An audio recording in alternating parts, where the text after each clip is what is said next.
Alright, so to put it all together, we'll just walk through sharpening from beginning to end. I've got my knife here that I want to sharpen. I've noticed that the blade is pretty wide. It's wider than an inch from the spine to the edge. So I know I'm going to use the bottom holes here. So I'll take my depth key and plug that in and set my knife in with the spine resting on both prongs of the depth key.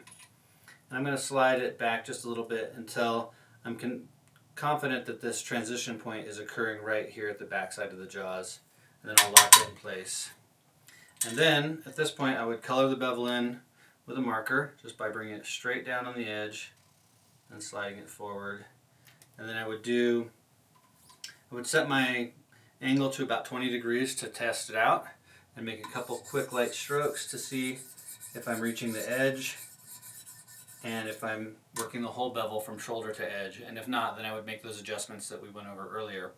If I am in fact reaching the edge, I might just move it out 1 degree. In this case we're already there at 20 degrees, but had we been at the 19 degrees, I would go ahead and move it out to the 20 so that I would know I have a pretty good chance of working right at the apex right away.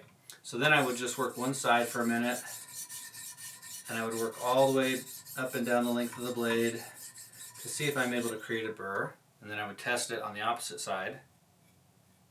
I have a nice burr there, so then I would do the same thing on this side.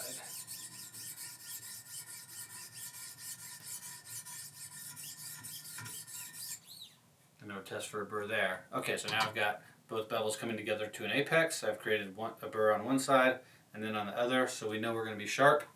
And then I just go back to those alternating down and forward strokes with light pressure, and I progress through the grits until I get to the final grit that I want to go with.